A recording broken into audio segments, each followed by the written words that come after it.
Hello, hello, Battlesnake friends. It's Aurora here for another episode of Deep Learning.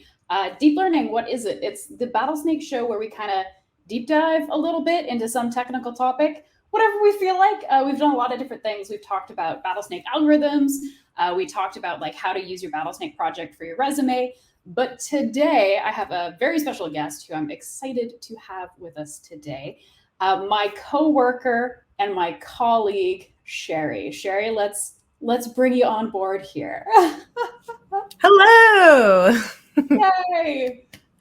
Sherri is here because she is very knowledgeable about a topic I am very weak on. So this is my chance to deep learn a bit too. But we're going to be talking about UI and UX, and specifically, we're going to talk about it in the context of what we do for the Battlesnake website, so play.battlesnake.com, because it's an interesting case study. Something we're familiar with, something we can all look at and take a look. We're going to talk about the flows. What are the tools you use? What are the like deep kinds of processes and flows, and how do you sort of make these things work? And Sherri is the perfect person for that. So Sherri, tell the fine folks, because I think this is your like broadcasting debut. Is that right? Yes, I have been in the background managing a couple of the league games, but never on screen before. So yes, nice. This is new. Yeah.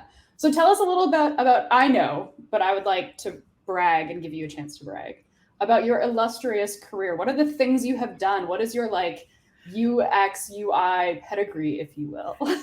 Yeah, it's pretty vast. So I have been in tech for over 20 years, mostly focused on web stuff. I tend to gravitate between game development and e-learning, which is, this is like the best marriage of those two. Yeah, I've done a lot of lead development work. I'd probably say over half of my career I've been like a lead developer. Most recently, I experimented with being a game producer, which I missed the code. So, I very quickly came back to that. But yeah, I've done everything from like set-top box software to car dashboard prototypes to video game UIs to tools, gaming tools, all kinds of stuff. So yeah, it's been pretty fun. No, it's such a like interesting field and like so many different experiences, which like Battlesnake is a weird job, like right? It's a fun job though, yeah.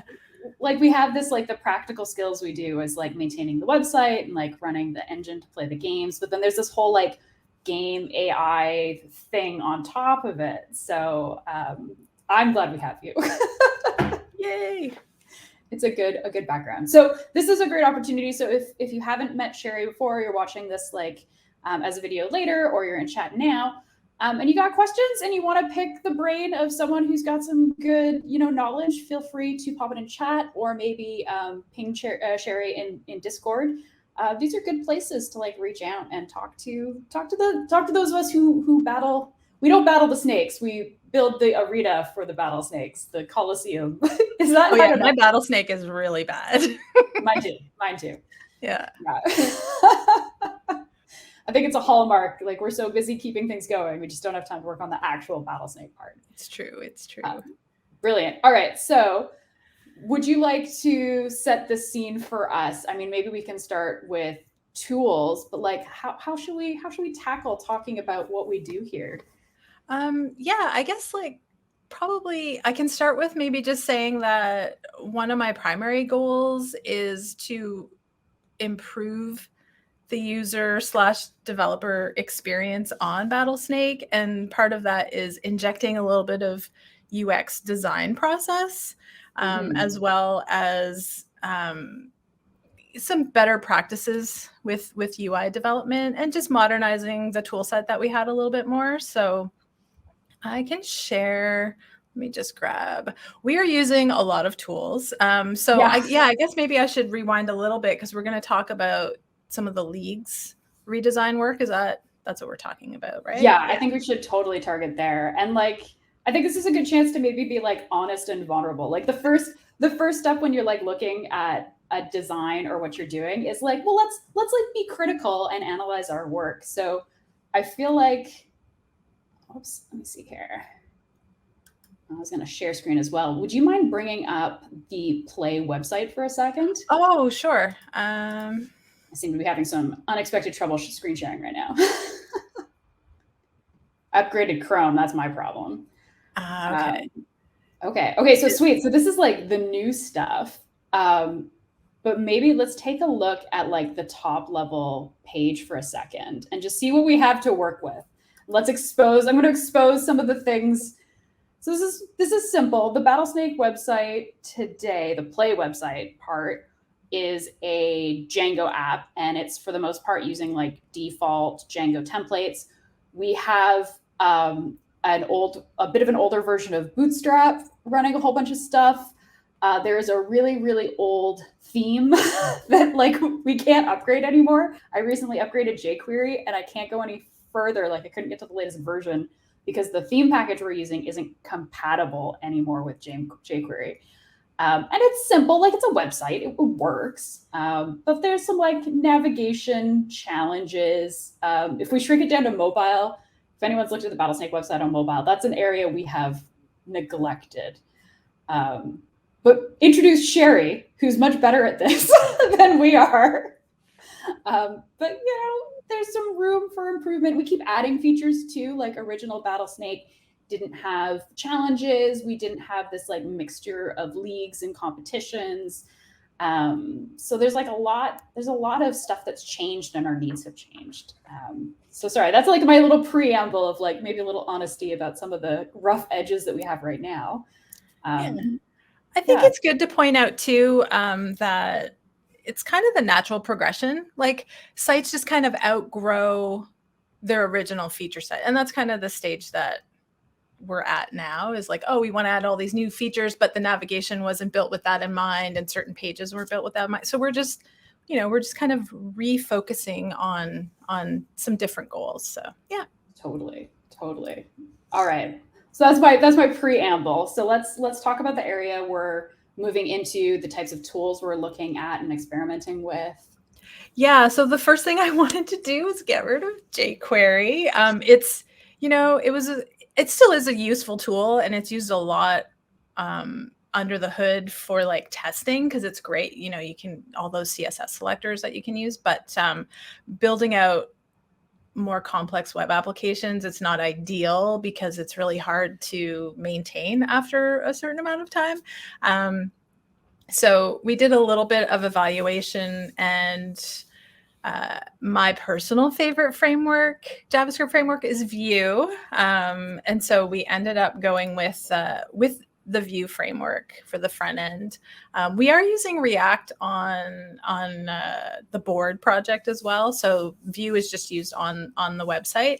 And one of the reasons I chose this is because right now I'm kind of the only person with a lot of front end skill on the team. Most of the team is more back end focused. And so the one thing I like about this is that I know it says this on the page that it's approachable, but it really is like you can just kind of you can kind of ease yourself into it. And the one thing I really like about the Vue framework is that you still feel like you're writing JavaScript. So like that initial learning curve is a lot less than it is with, say, like React or Angular. So that was the big reason. I also really like that the Vue core team, they work on more than just the Vue core library. They also work on other tools that kind of make up the ecosystem, which is really nice. Angular does that as well, but you either like you have to do everything the Angular way, where Vue you have a little more flexibility there. Yeah, so that is why I chose Vue. There was a bit of an issue. I don't know, should we talk about some of the issues with my choice or? No, I mean, might as well, right? Like, okay. I think like UX is such an interesting field, and like trying to get some time to talk about it. So like, yeah, let's talk about some of the challenges we faced. Yeah. So with Vue, they were in the process of like, we were between versions. So when I chose Vue, I'm like, Vue 3 is literally weeks away from being like the de facto or the default version. But if we had started the project maybe 4 or 6 weeks later, I think it would have been less bumpy. So we were like right as it was still in beta, and the docs weren't updated. And this was a choice. We knew going into it, like, okay, it's going to be a little rough. But there was a lot of churn at the beginning because Vue CLI used to be the default kind of way to start scaffold your projects, but they changed that. So that's no longer the standard. So they changed a lot of things, but they didn't keep the documentation updated. So I had started to implement some of these things and then realized, oh, I'm looking at the wrong documentation. So that's one of the things you have to keep in mind if you're going to go with new tech. It's definitely a lot like the experience is back to normal now, because the Vue developer experience I've always found has been pretty good, but in between those versions, it was definitely a bit rocky. Another great tool that Vue has introduced me to is Vite. Right. So I'm just going to I do have a link here, and let's just share it. There we go. So Vite, most people are probably more familiar with Webpack if you're doing front-end development. And Webpack is a tool I've used for a very, very long time, and it was a huge improvement, but it's starting to kind of show its age. It's a little bit slower for local development. Vite is literally, it's so fast. Like when I first installed this tool and I'm running my local development and I make an update and I looked and I'm like, wait, did that page even refresh? Like it's just so much faster. So I find local development is just so much faster with this. Again, because it's a little bit new, we kind of had, some initial wiring and plumbing issues, but overall, I'm super excited about this. And if anyone gets the chance to try this out, I highly recommend it. It's really sped up my local development just so much. What else do we have for tooling? TypeScript, that is a big one. And the big reason with TypeScript is that I love having strong typing, especially if I know that like maybe not full-time JavaScript developers might be in the code. I would much prefer to have that extra confidence in knowing like they're going to get that feedback while they're writing the code. So that's a big reason why I do recommend TypeScript for some teams. And it also really encourages, better coding practices.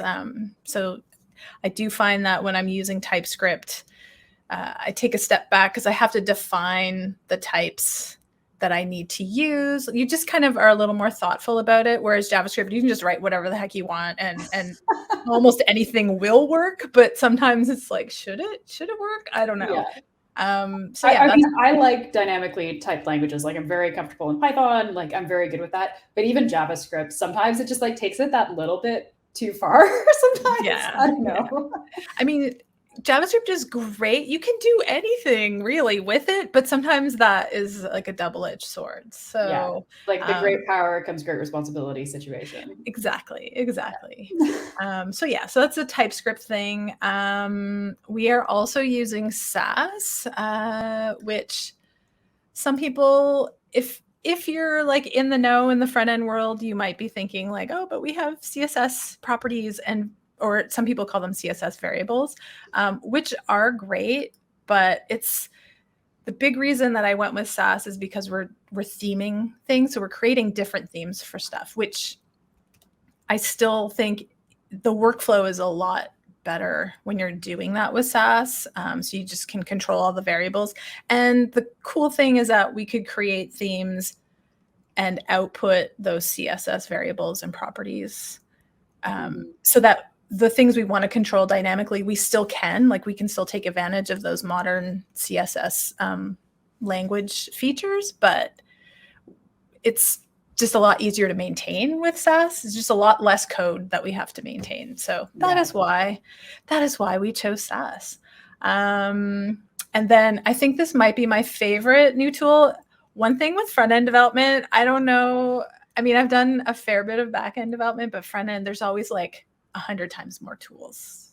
Yeah, which is kind of why I like talking about this, is just like, what tool set did we pick? Because I can't tell you how many times I've gone to, and maybe you've had this experience too, Sherri, where you go to talks and you're speaking with like students or junior developers, and they're like, which web framework should I learn? And I don't blame them for feeling overwhelmed, because I don't know what the answer is to that question.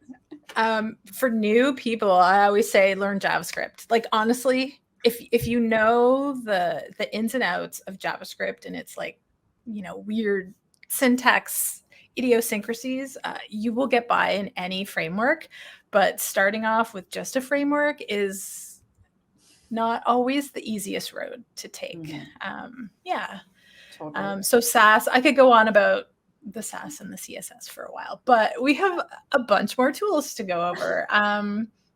So my favorite tool, I'm just grabbing the window, is Storybook. And this one's totally new to me. I'd never seen it before you introduced it. Yeah, I had only heard about it and I hadn't had the opportunity to actually use it. And so I have a live local server running here. That's not scary at all.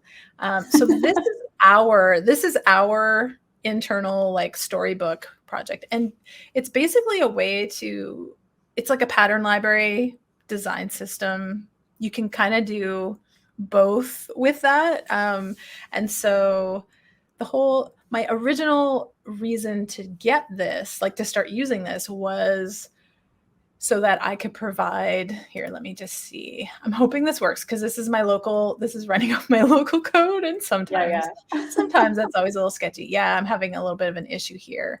But basically, so you guys could just copy and paste the code. So if someone else wants to go in and just whip together a page, you can just go in and say, oh, I need the nav bar.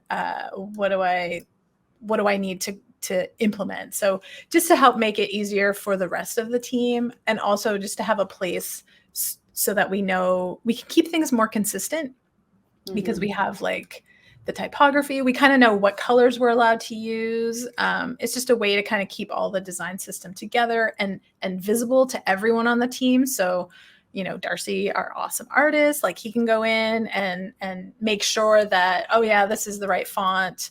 He can review things if he wants to. And then, for all the developers, you can just go in and code or copy code and use it. The thing I wasn't expecting about Storybook is that it has now become like a crazy important part of my everyday workflow. And I think part of it is because I'm used to test-driven development and I haven't really been doing that on this project.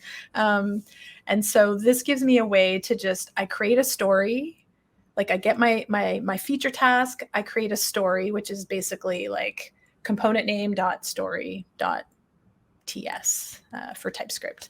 And I know basically what that's going to be. So I'll just kind of scaffold enough code so that my component is being displayed. And then I can go in and actually like code my component, and I get that hot module replacement, but it's in isolation, because sometimes with UI, like as you get more complex screens, it makes it hard to test like certain pages because you can't, you have to like do all these steps to get there. So this just lets me test everything in isolation. So I can even like mock up an entire page. Like this doesn't have actual artwork, but this is kind of helping me kind of scaffold it out so I can get to a point where then I can start implementing it or integrating it into the site.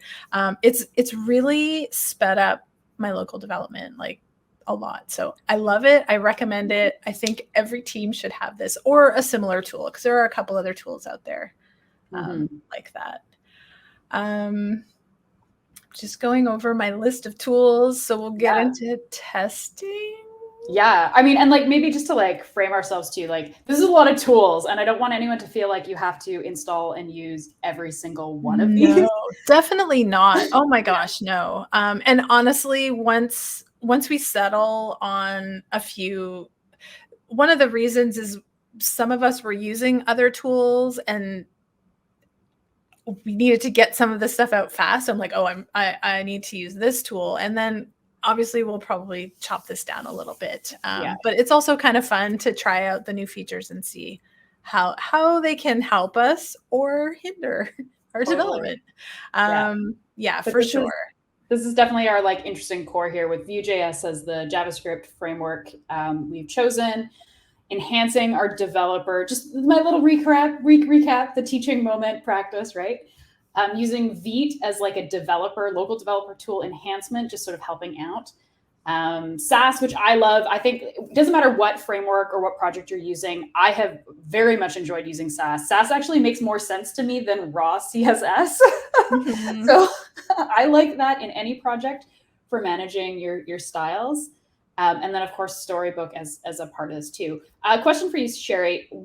Do you have to use Storybook with Vue.js, or can it work with other things? Oh my gosh, no. So Storybook is like, it's framework agnostic. You can use it with plain vanilla JavaScript.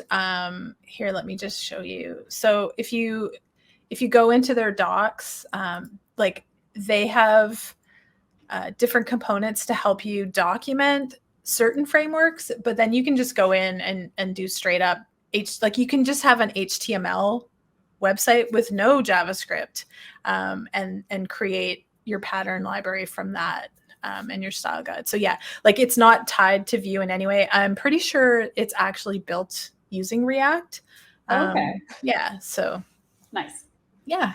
And then there's a ton of plugins. So one of the design tools that we use is Zeppelin. So that's where Darcy like creates all of his mockups in Zeppelin, and we can connect Storybook with Zeppelin so that the live code is connected to the mockup code, and then we just get more accurate mockups, and he gets the up-to-date like functionality, and we get the up-to-date like colors and typography and that kind of thing. So I haven't done that wiring yet, but there's opportunities. Exactly. Nice. Sweet. Okay, yeah. All right. But no, testing is something you and I both actually really like. So I am excited because I find front-end testing is I think it's more challenging. I don't know if it's just my lack of familiarity, but it is more difficult. And my background has mostly involved either like manual testing, where you get, like the most junior member of the team to like click on the site and make sure everything works and resize it and look at it on a phone and all that jazz, or using a tool like Selenium, which is one of like the old school classic UI testing, where it's doing the same thing. It is literally clicking on the site, but you write code to do it instead of making a poor human being do it. What are some of the testing approaches you're looking at and that you love? Yeah. So you just mentioned mobile. So I'm going to rave about Storybook one more time, because this is also, I know we have this tool in Chrome DevTools as well, but you can kind of pre-configure different devices, and then you can just kind of make sure that, your design works in the specific mobile or whatever size you want. So anyway, I just wanted to mention that. So the testing tool that we're using right now is vtest. I am used to Jest. That's kind of the standard testing library that I've been using for the past few years. However, with Vue 3 and Vite, so with Vue 3, they recommend using Vite as the kind of build tool, and they were running into some issues with Jest, and I'm sure it will catch up soon. But there is a smaller library, and it's actually using a lot of Jest tooling behind the scenes. But so vtest, what's really cool about this is that it works really well with Vite and Vue 3. So it's already working with the tool set that we have. And then it integrates really well with other testing libraries. And so, oh my gosh, you could get into all kinds of different, I mean, we could probably do an entire series on just like front-end testing. Yeah, so the great thing about VTest is that I can use the same like just like matchers that I'm used to doing, and probably most front-end devs are using or used to. But we're able to kind of simulate browser testing in a way. So there's another tool that it is actually using behind the scenes, which I think is called View Testing Tools or Testing Library, which I should have grabbed a link for, but I did not. So VTest is just kind of the test runner. But the cool thing is that I can simulate. So basically, I should have grabbed a coding example. Now I'm like, oh, here I am, like trying to the code. Okay. But you just kind of tell the test to load up your component, because most of what we're doing with you is building out components and pages. You load up your component, you simulate different clicks or actions on that component, and then you can verify the results without having to set up Selenium. So it's close to end-to-end testing, but it's more like component focused. So it's not quite unit tests and not quite ET. It's kind of in the middle. So I believe that the correct term is component testing, but there's never 100% agreement in any naming convention. Yeah, so I really like that because it lets you, again, verify that the component's going to behave the way that you're expecting it to. And normally that is how I would, before Storybook, that is how I would, like I'd write my tests first, knowing how this component needs to behave. And then I would go in and, make the component work so all my tests are green. That's not quite how I've been doing it on this project. But Storybook's definitely been helping because I get that visual feedback. Nice. Now, I don't know how much more of a deep dive I should take into VTest, or you can also do unit tests with VTest, but a lot of the stuff that we're doing is more component driven. Like most of the logic is on the server. Like that's what you're doing. You're providing me with all these wonderful API endpoints. So I'm just kind of making sure all the interactions are working. It works happy. We got a nice message. Defines is wishing us a happy Thursday. Thank you, Defines. Happy Thursday to you too. Yeah, no, it is nice. I'm quite pleased with this overview too, because like this is all like fresh stuff. Like right now, most of these tools are only in a very small part of the website. So like we've had like 4 new things installed that start with a V. So I'm like really pleased to get this like review. Like, what are all these for again? What is their job? What do they do? Yeah. Yeah. Awesome. And then the next layer of testing that I'm just going to grab all right, I don't know where. I think I lost a link, but I will just go there. So you mentioned Selenium earlier, and that's what I've done most of my end-to-end testing with. So I think Brad actually is the one who mentioned Cypress, like, hey, can we use this? Right, yeah. Like way back in the fall, and I started investigating it. And then of course I played with it all weekend long on like a personal project and went, this is amazing. So it does very much the same kind of testing that Selenium does, but it was just so much easier to set up. Like I had it up and running in I think 20 or 30 minutes, which is like Selenium, you're talking sometimes days. It's a lot better now. I have to say Selenium is a lot easier to set up than it was like years ago. And Selenium is still the best tool in some situations, but oh my gosh, this was like just a dream to set up. And it has, I think one of the great things is that it not only does it integrate really well with a lot of tooling, it has really sensible defaults, right? So like there's just way less configuring, and it's like, oh, 90% of front end projects are going to need this configuration. And so you can just kind of get up and running super fast with it. Of course, these are the slower tests because these are the types of tests where you literally are in a browser, clicking buttons, checking error screens. To me, though, these are the most important tests, and I'm probably in the minority there, but these are testing how the user is going to use the site, and that's what I am most concerned with when I'm, developing the UI.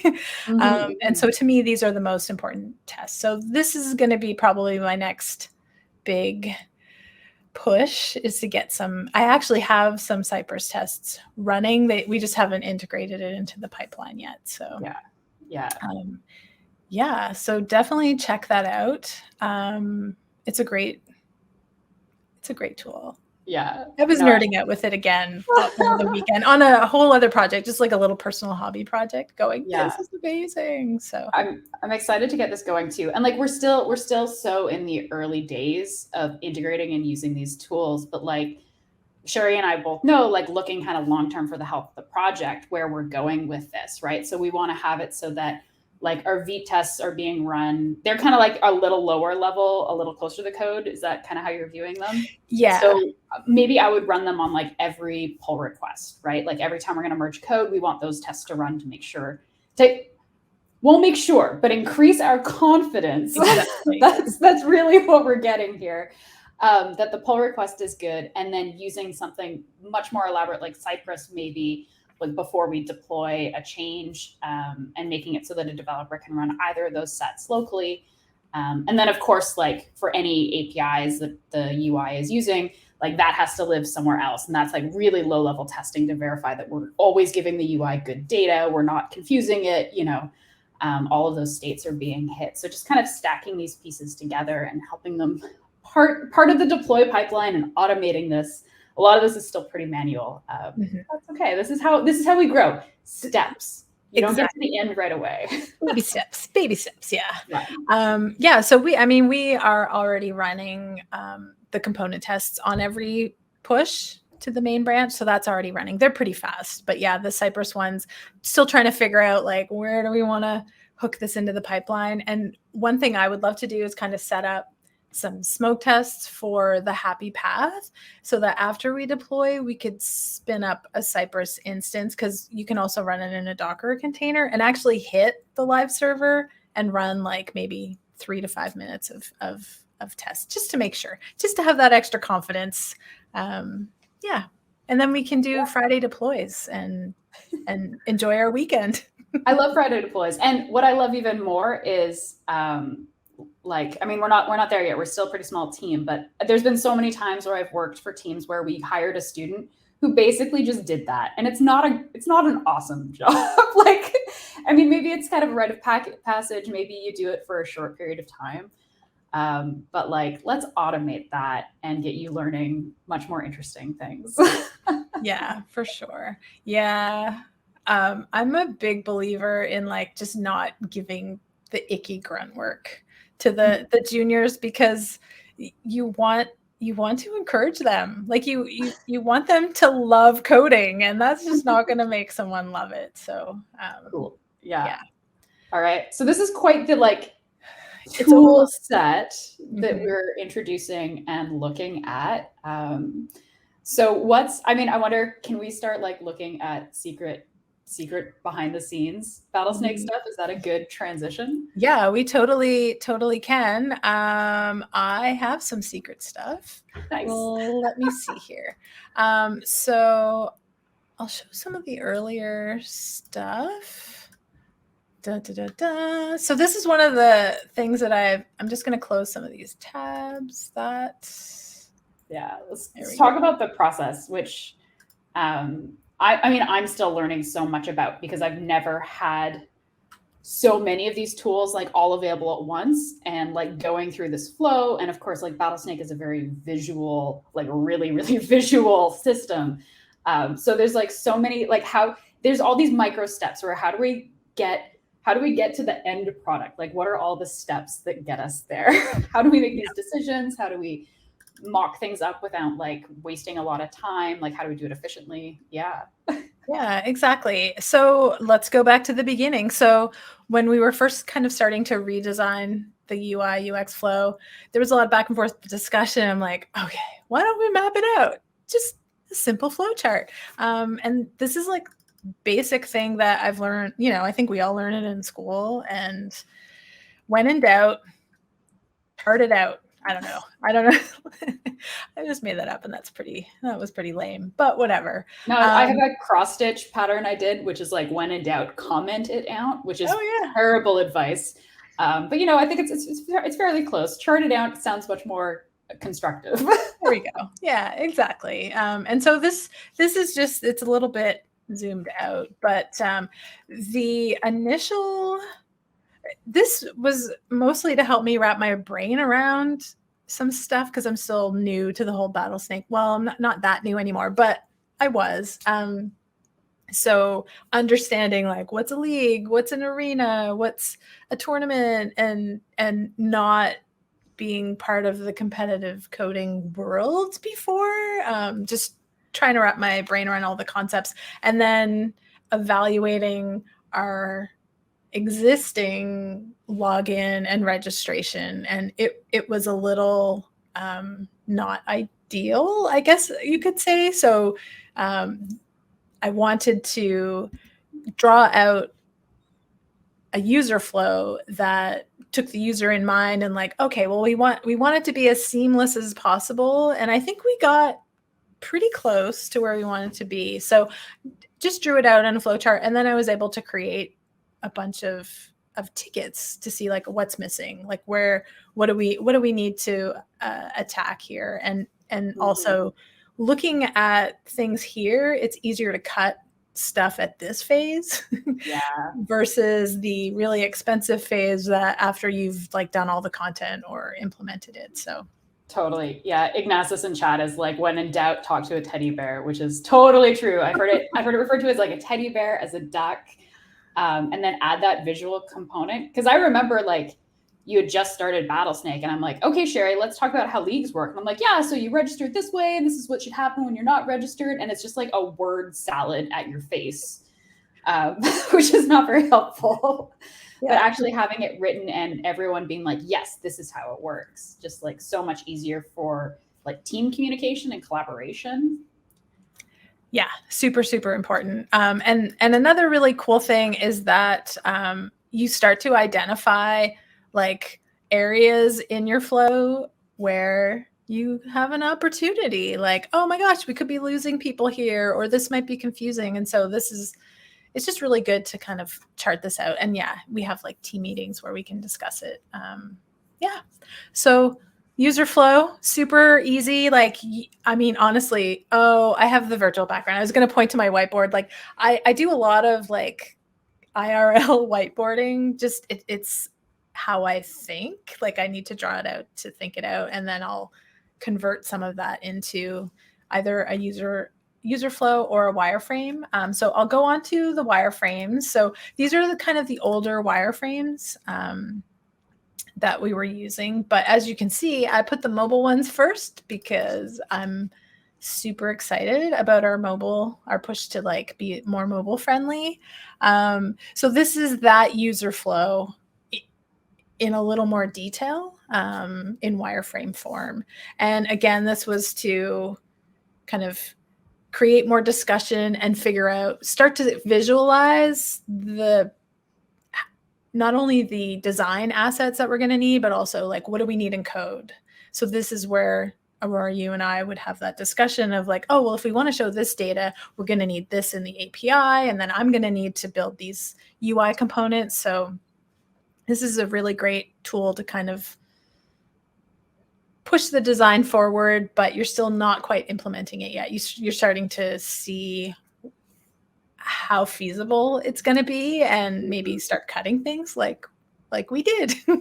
Yeah. Yeah. And so from there, I am going to grab, so this is like super fun. Oh, where did they go? I lost my link to the mockups. Oh, there they are. They're just hiding behind the StreamYard window. So these are all the lovely mockups that Darcy did.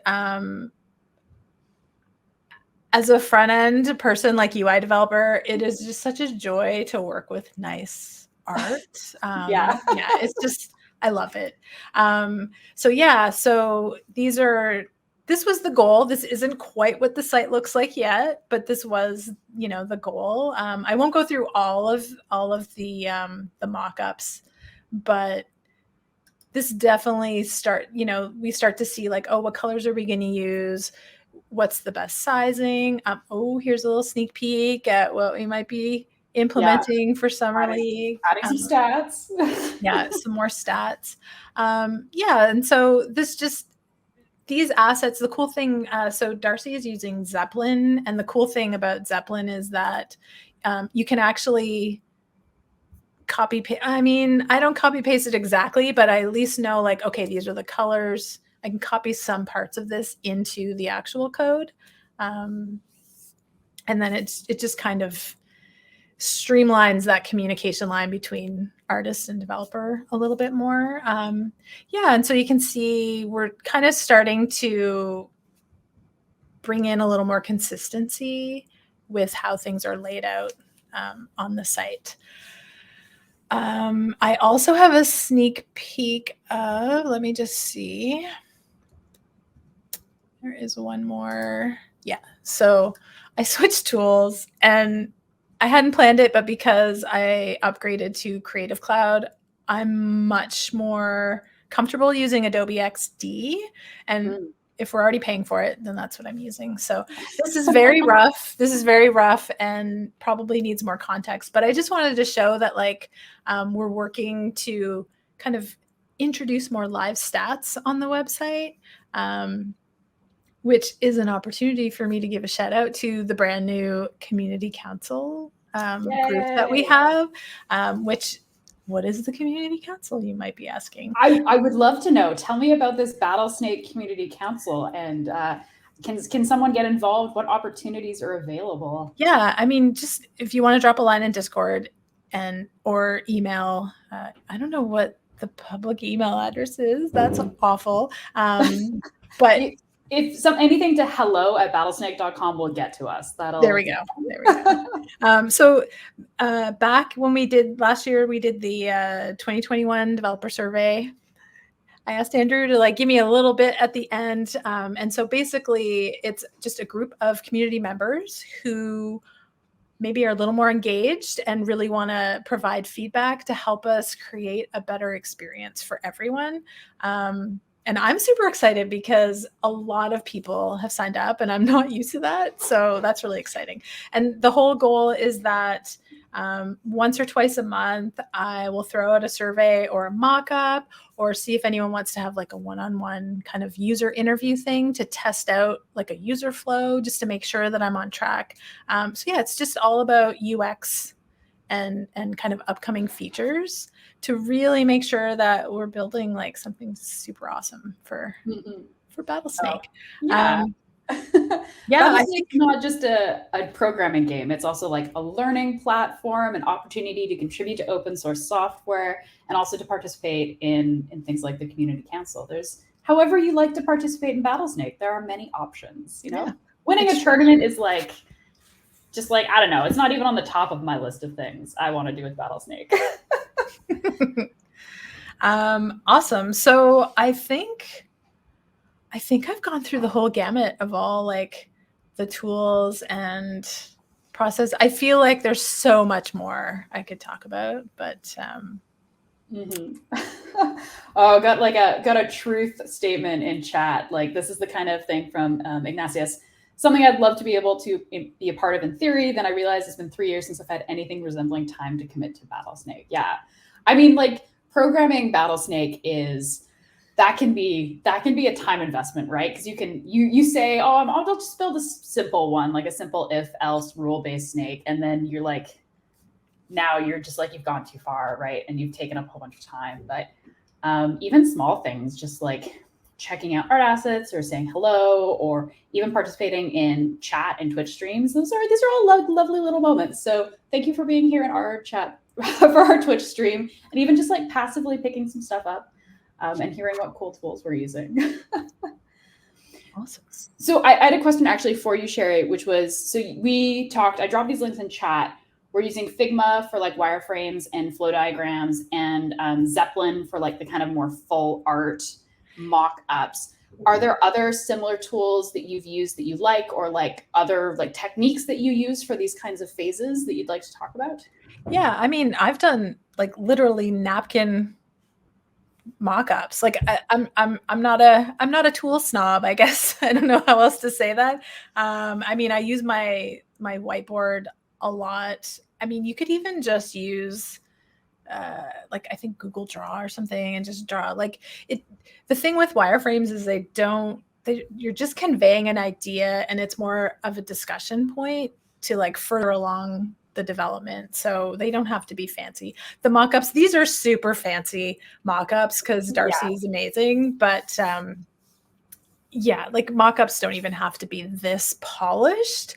But it's also great because then it kind of shortens that step between design to implementation, because most of this stuff is production ready. So yeah, I mean, there's so many tools. Figma, I love it. I'm switching over to Adobe Xd just because we have that license and I really like that tool, but I will still use Figma for the kind of rough user flow stuff.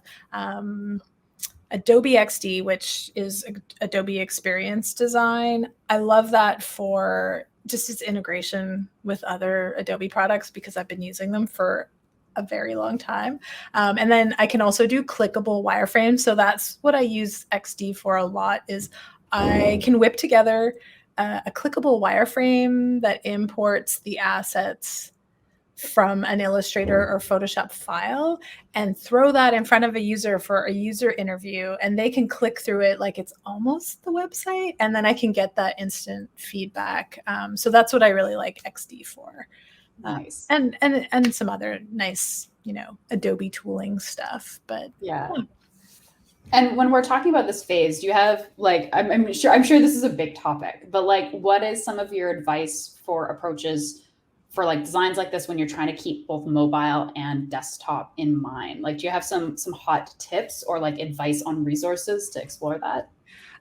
Yeah, so there is, that's a really great question. There are a few sites that I use. I should have I put you on the spot here with I some, know, that's all right. I should have written it down. I'm so bad at remembering names, but I think it's called UX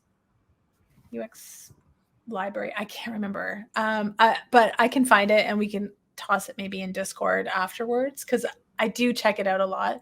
But basically it's a website that shows common patterns, because that's the one thing with UI, like it's not always the best to have like shiny new interfaces. You kind of want to keep it to things that people are going to be used to, right? So common mobile paradigms. One of the things that I did with, do I have that open? Yeah. So here, one of the things that I did here is that created the registration card. So on mobile, front and center, this is your call to action. This is the main thing you're going to see. On the desktop, we can reuse this component, but we have more real estate. So it's the same component. It's just that we have more real estate on the desktop. So on mobile, the first thing you're going to see is this form, but on the desktop, you'll see that form, but then you'll also see, the additional information. You'll still see that on mobile, but it's just going to be stacked underneath it, because really the goal of this page is to get you to register. So, yeah, there's also like, there are a lot of common patterns. So one thing that mobile is really driven are like cards. Yeah. And you may notice that in some of the mock-ups and designs I'm doing, is because, I can write that card and reuse it in mobile and as well as in on desktop. Another big thing that I do is I don't use pixels in my style sheets. Like you might find 3 or 4 sprinklings of pixels for like a border and the base font size, and everything else I use relative units. So I either use M's or Rems. We could have a whole discussion about EMs or Rems, but the reason is because there are just so many devices out there now, and using the relative sizing means that not only are like images and boxes going to shrink and expand, but the font as well. You want that to also shrink and expand with the device, that like the context that it's in. So those are some hot tips for mobile development. There's so many more. I didn't really plan those, but yeah, there's a lot. Absolutely. No, it's all good. I think I'm just going to say we got a nice hello from John P. Hello to you too. Thank you for joining us. And I think I found the website. So it's like UX, like top UX books, like literal physical books. Yeah, I totally found the link to this. Oh, awesome. While you're multitasking here. So I'll put this into chat. UXtools.co. That one's good. Yeah. And there is another, there's an actual website that I'm going to look it up. Oh, it is UX Library. Yeah. It's called UX Library, but just the domain is a little. Yeah, exactly. And it's great. There's one, because I've done a lot of game development. There's one that kind of just focuses on game UIs, and it's an amazing tool. And it kind of dissects and critiques different game UI elements as well. But yeah, UX Library is one I go to. There's a lot of tools. Yeah, lots of good resources out there. And game UI is so weird. I had the privilege of attending a PAX Dev conference, and like, this is not my field, but I remember just attending a talk about small animations, and it was amazing how much like detail and thought goes into like, well, okay, let's say you're playing some sort of RPG game. It's really important to carefully design the way magic looks, and whether or not it's like aggressive magic or like healing magic, and the way it'll sparkle on the screen, and it needs to do this and this and this. And they like talked for an hour just about that one little detail, like that one little detail. Mm-hmm. I've been there. Yeah. It's very sweet. Okay, excellent. Awesome. I love these behind the scenes. So like what are we working on right now? Can you sort of like give a preview, a hint about what's to come? Yeah, what is to come? So this is definitely something we're working on now, is to really highlight live stats while league tournaments are running. It may not look exactly like this because it's wireframe, but one of the goals, this is a recent survey that just went out this week to the community council, is to help me get a little more information about what people really want to see while the league is running. And so that's kind of what I'm focused on now. Also trying to turn all of these pages into templates so that when we start a league, it takes us less time to actually put it out there. So not handcrafting. We don't want bespoke league pages. Right. And so I think that I've been testing out this UI component library called Prime View. And as much as I love building component libraries, like that is just not my primary goal right now. So Prime View, it's not just a view library. They support like multiple different frameworks. And one of the reasons that I went with it is because we are able to integrate, like they have SAS source files that we can integrate into our templating system. So it's a pretty good match there. So yeah, trying to templatize this, I'm going to make up words, so that we can just kind of create new themes when we start a league and generate, like, just kind of update a SAS file, generate a new CSS, and then magic. We have a new theme. Yeah. Yeah. So focusing on the UI and focusing on just kind of improving our development time, I guess, in getting out new leagues. So yeah. Totally. Yeah. So we've had sprinkles, like, as we've gone through this journey of like slow, like not even slowly, actually, rather quickly adding a whole bunch of new tools. We got like some of it out for Spring League, but it was pretty lightweight and we were like a little bit behind. But Summer League is probably going to be our next opportunity to really show some of this new content. This is where the new designs are going to be. So you can't blame, no one can blame Sherri for anything weird they find on like a buried page in how to configure your Battlesnake. She's not working there right now, but it'll be the league pages where we're now starting to look at, okay, let's get some new flows, let's get some new interactions, let's make sure it's easy to get the important information during the league, and you know how to sign up. And if you're new, you understand how to like participate in what's happening. So Summer League pre-registration opens June 3rd, should run until July 30th is, I believe, when Summer League is meant to run. So that's our chance to see these new screens, these new transitions.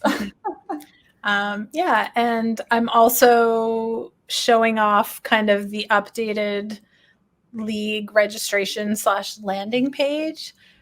Very similar to what we had before, but just going to close the comments there. But we're bringing back the tabs. I'm very excited about that. And schedule. Yeah, like this page, we cut a lot for time. Yeah. And so I'm very excited that like Summer League, it's going to be a lot closer to the original vision of, not so disjointed like it was in Spring League. So yeah, I feel like this is a good transition. Like, once again, in like the interest of transparency and sharing and growing together as a group, maybe let's talk about some of the problems we faced, or like the things we've learned, or maybe even better, because this is what, it doesn't matter how many years you've been developing, doing something you knew was risky and then having the risky thing happen and you're like, oh, I knew better. Like, yeah, for sure. I guess I'll stop screen sharing. Sure, yeah. Chat about some of our like lesson learns and like challenges we've hit. Yeah, I think the biggest thing is developing a thing while it's live. I mean, I like doing that. However, because we were kind of setting everything up, that's not really the time that you want it to also be going live, because so many things, there's so many new moving parts. So yeah, that definitely was an issue. And a lot of new tech and having a bottleneck. Yeah. Like my favorite Star Trek captain always talks about the human equation, and like it's so important. Like sometimes I'm like, oh yeah, like this tech is great, but you also have to think about the people and what is humanly possible in the time that we have. So yeah, like I spent like 2 days doing like Vue.js tutorials, and at the end I was like, I feel confident about making a button link work now. Like it was just like what I was capable of after doing tutorials. It was just like a big jump for me because I'd never used Vue before at all, and like those concepts were new and the whole tool set was completely new. So yeah. And that was a great learning experience for me, because I think I've been spoiled by working with large front-end teams, like having a team of front-end developers. And so I learned a lot about, I use way too much front-end jargon, and I kind of assumed that everyone knows how to do this, and like oh no, like backend code is there's a lot of overlap for sure, but like there's also a lot of things that are different. Yeah, so that was definitely one. I think too, we didn't really go with our original, because we went ambitious. We were very ambitious. We went with like I think probably the riskiest. The one that we're like, yeah, that would be great, but that's a future goal. And then we just like, we did it anyway. Yeah. So lesson learned. Yeah, because that's probably the big change. So from an architecture perspective, because like one of the weird problems that we had to solve no matter what is like we still have a lot of screens and user interfaces that are completely powered by the old Django framework. Like we can't switch everything simultaneously. And I've done projects like that where even for a website the size of Battlesnake, you're looking at a year to rebuild every page. And then while you're doing that, other people are still building new features and changing it. And it's just insane. So you kind of have to like introduce changes as you go. So there's still a lot powered by the old user interface while we're trying to introduce these new tools. But we have our architecture right now is the UI is actually deployed on a completely separate server. So we had to like make them talk to each other and serve content correctly and make sure it's secure and authentication is working for people who are logged in. And it was like, it's definitely the end state you want to be in. But it was a lot. It's a lot. Missed a few steps. We kind of just leaped over because I remember it seems like only yesterday, Aurora, that we had this conversation of like, okay, we should start small and just, keep the UI on the Django server so that it's, I don't know, doing a full SPA is ambitious, especially with new tooling. And we learned our lesson. Yeah. And with one person being your like core, most important. Yeah, exactly. And on a timeline, because we were like, we want to see if we can get this working for Spring League. So we didn't have very much time either. Yeah, for sure. And there was also a little bit of churn at the beginning because of the new tech. So like I had implemented like a mock server called JSON server. I love it. It's a great tool. You put all your data in a JSON file and you spark up a node server, and then you can just kind of hit that to simulate the live server. So you don't always have to run the back end. But then because we were in Flux and not all of our endpoints were in like a standard kind of RESTful pattern, I ended up with this mess of like proxy regex patterns. So like, oh, if you see this URL, and the mapping became crazy. So then I ripped that JSON server out and I tried this new tool, mock service worker, I think it's called. So it just kind of intercepts API calls, which is really great. But then that's also a time suck. And then, I'm only the one person. So I'm like, I need to be building the components, not messing around with tools. So yeah, I think that was a good like wake up call for like, hey, Sherri, you're just a team of one UI developer right now. You don't have like a team of 4 other UI developers. So I just have to like realign my expectations, I think, a little bit. Make sure we're working on the right things and recognizing too, like it's not bad to spend time investing in tools, but just it can be hard on anything, whether we're talking UI or anything, but it can be hard to be honest with ourselves about how much time it'll actually take. It's true. And speaking of that, one thing I'm gonna sprinkle in a little bit of process conversation here because I'm a big process nerd. One thing that like I've been thinking about this over the weekend going, how honest do I want to be? But I definitely am missing some of the process that I'm used to. And I'm going to say a dirty word called agile. I know not everyone likes that word, but this is kind of an example of like, oh, this is why I love a lot of the agile process. And one of the things I really missed was like that regular cycle of evaluating, okay, what have we done?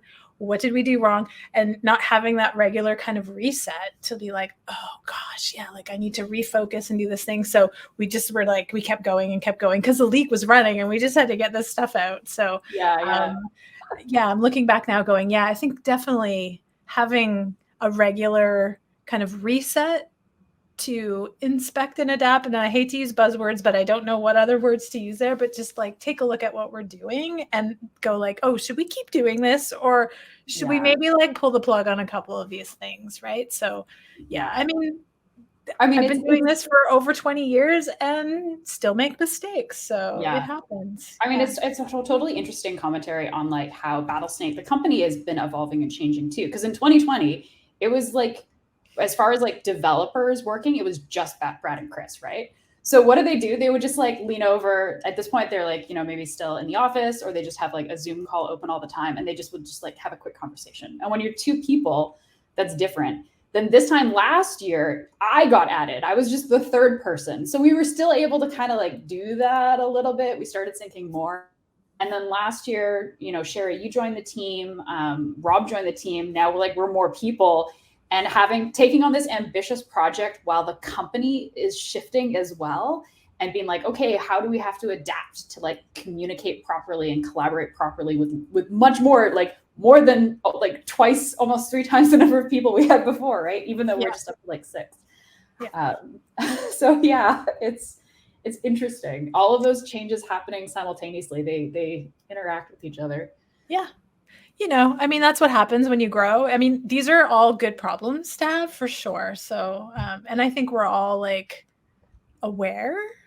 Yeah. And we all love testing, which I love. Like this is that makes me so happy because I'm like, okay, we're all about quality. So I know we'll get where we want to be. Yeah. So it's all good.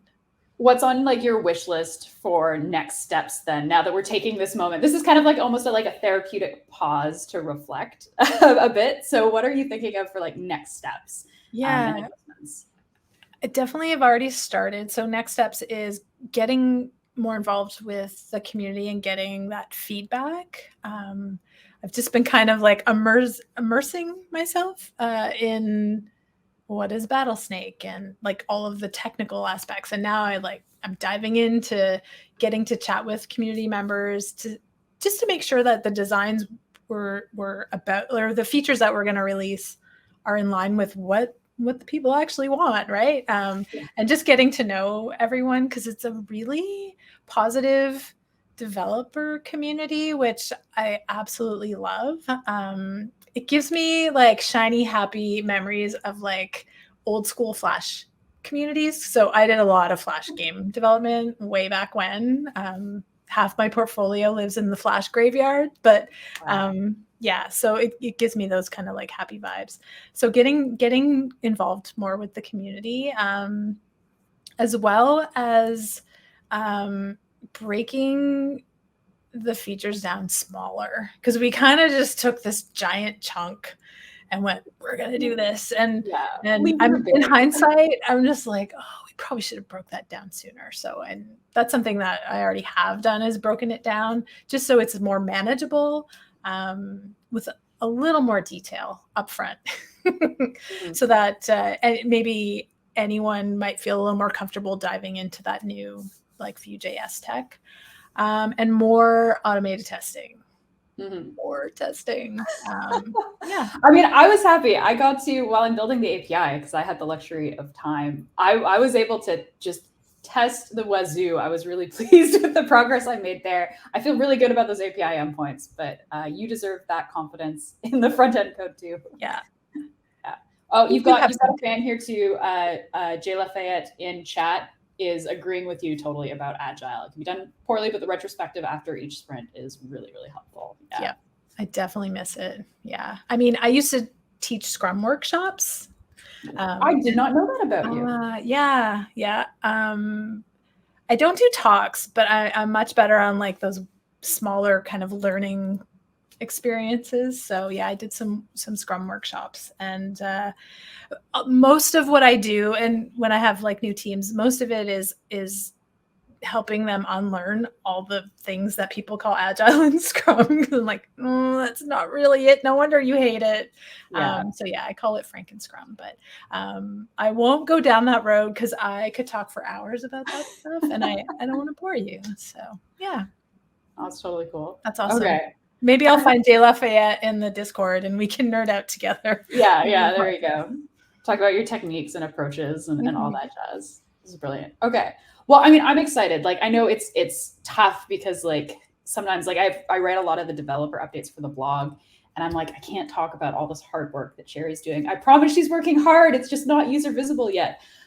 So I'm really glad to have this opportunity to like highlight some of the behind the scenes, talk about some of these tools you really love. Maybe they're new to folks. Maybe this is a new thing to try if you're looking for stuff. Battlesnake's all about learning and trying new tools. So this is a good jumping point. Maybe you're not integrating these into your Battlesnake, but maybe in some other personal projects. So yeah, I mean, unless, is there anything else you'd like to wrap or say or let the people know or? No, I'm pretty quiet. I'm more of a lurker. I am on the Discord though. I don't use it very much, but like if anyone wants to ask me like any UI or process kind of nerdy questions, definitely reach out. I will definitely talk your ear off about some of this stuff for sure. And I can maybe give you some more information on some of the tools that I'm using, because I just kind of like threw all of these tools at you, and some of them might be new to you. But yeah, there's definitely, if there's one tool that if you haven't tried Storybook, definitely try it. That's the like takeaway tool that you love the most. Nice. Oh my gosh, yeah. It's changing my dev life. Nice. I love it. And even if you're not on the Battlesnake Community Council, officially getting the official like feedback requests and stuff from Sherri. If you do see stuff as we're releasing it that you really, really like, or you have questions, or if there's something you're just like, oh man, I really wish this was here, pop it into Discord. Let Sherri know. We wanna have you folks participating in the process. For sure. And we have our feedback GitHub discussion as well. So I check that as well. Absolutely. Actually, let me GitHub feedback. Let me drop that. That's a good link to drop. You're the fast typer, so you do it. Yeah. That's brilliant. So while I bring that up, Sherri, I'm going to bring up some of our socials on the screen. Would you mind describing some of them and help letting people know where they can connect to more Battlesnake stuff? Here we go. Sure. docs.battlesnake.com. That is where you can get started. And I believe the getting started guide is there as well. Is that correct, Aurora? That is correct. Yeah. And our Battlesnake official Twitch handle. I'm new at this. Pardon me.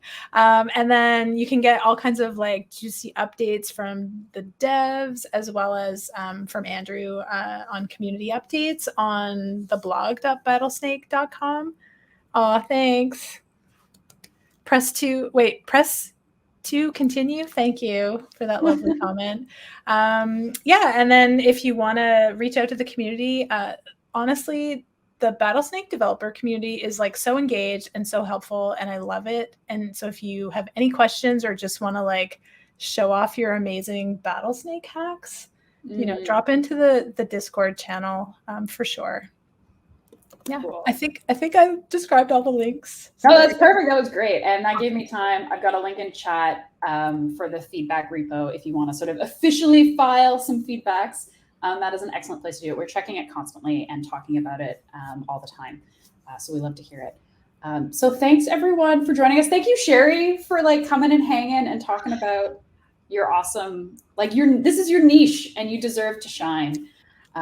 So I'm glad to have you here. If you're looking for the next stream, there's going to be another Battlesnake stream next Thursday, 11 a.m. PT, 2 p.m. Eastern time is a Coding Badly with Joe. He's doing his coding relay. So he's building a Battlesnake, and each week he has a new guest, and that guest takes the repo and makes a change. And it has gone through some changes, let me tell you. So this is a collaborative Battlesnake. Check out that next stream next Thursday, 11 a.m. Pacific time. And of course, if you want to see the full Battlesnake schedule, we have something like pretty much every Thursday right now, but the full schedule is on the Play website. Play.battlesnake.com schedule. There's a little calendar icon in the navigation. You can click on that to see the whole thing. Import that Google Calendar into your personal calendar. That's what I do. Obviously, that's what everyone wants to do, right? But yeah, thank you again, Sherri. Thanks everyone for joining us for Deep Learning.